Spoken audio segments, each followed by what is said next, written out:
Comme nous toutes déjà connaissons, 46e président États-Unis, il pral fait premier discours en nous suivre.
Ou même qui peut abonner à la chaîne là, Abdou merci en pile parce que nous connaissons pour prendre décision pour faire ça konya. Et ou même qui te abonné à la chaîne là, pas oublier quitter un petit j'aime avec un petit commentaire pour nous. Merci en pile. The President-elect of the United States of America, Joe Biden. Le moment était historique. Kamala Harris, première femme qui occupera la vice-présidence, a présenté celui qui sera le 46e président des États-Unis.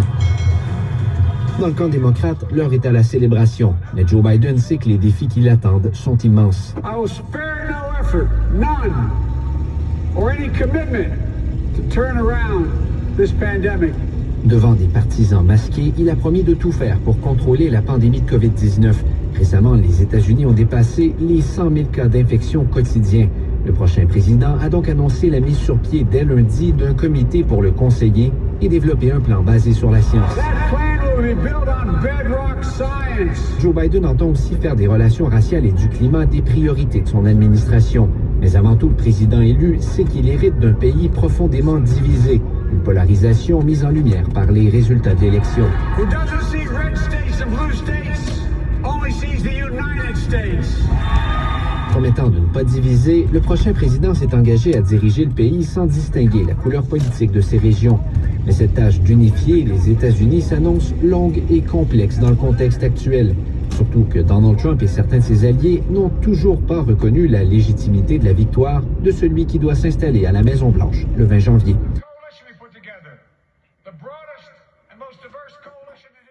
Pour eux, Joe Biden, président élu, c'est tout simplement un mensonge. L'un des orateurs un peu plus tôt a même demandé que Donald Trump décrète la loi martiale aux États-Unis. On vous fait écouter ce que l'un d'entre eux nous a dit cet après-midi. I've been expecting that the media would declare him as president-elect. The media does not decide who the president is. At the end, the votes decide who the president is. Comme d'autres, donc il est particulièrement remonté contre le fait que ce soit des médias qui aient décrété que Joe Biden ait remporté la présidentielle. Il dit que ce n'est pas à eux de le faire. Ici en Arizona, le décompte n'est pas terminé. Joe Biden est en avance. Reste à voir si l'État va bel et bien basculer dans le camp démocrate. Et en attendant, il y a des républicains qui ont voté Joe Biden en Arizona, comme Cindy McCain, la veuve du sénateur John McCain. Elle a déclaré Joe va unifier le pays pour un avenir meilleur. Et le Canada salue la victoire de Joe Biden. Les leaders politiques du pays ont d'ailleurs profité de leur message de félicitations pour envoyer des demandes déguisées au nouvel élu.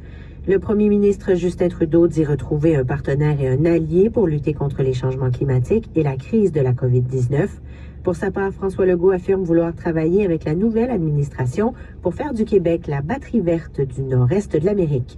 Le premier ministre albertain Jason Kenney soutient pour sa part que les États-Unis dépendent de l'Alberta pour leur sécurité énergétique.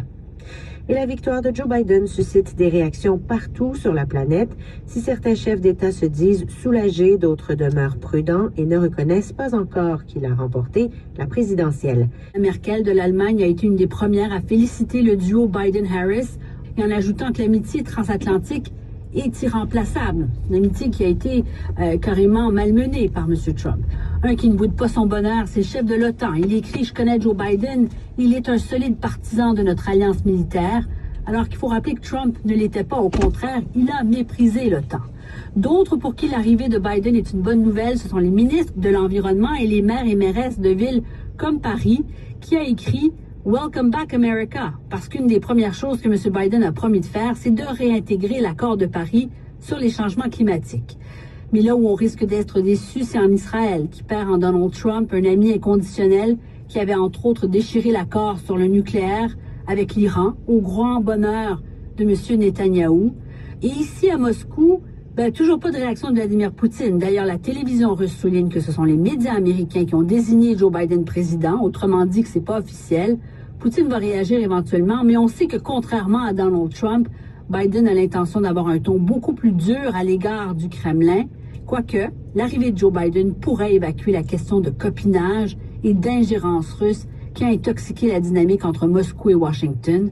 Moscou, donc, comme partout ailleurs, s'attend, avec Joe Biden, à plus de stabilité peut-être et un président beaucoup plus prévisible.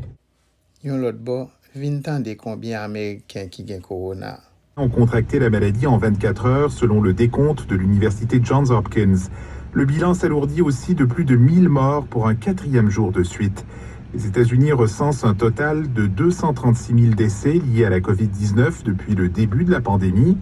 Et puis une nouvelle qui est sortie en soirée, Mark Meadows, le chef de cabinet du président sortant Donald Trump, a reçu un diagnostic positif à la COVID-19.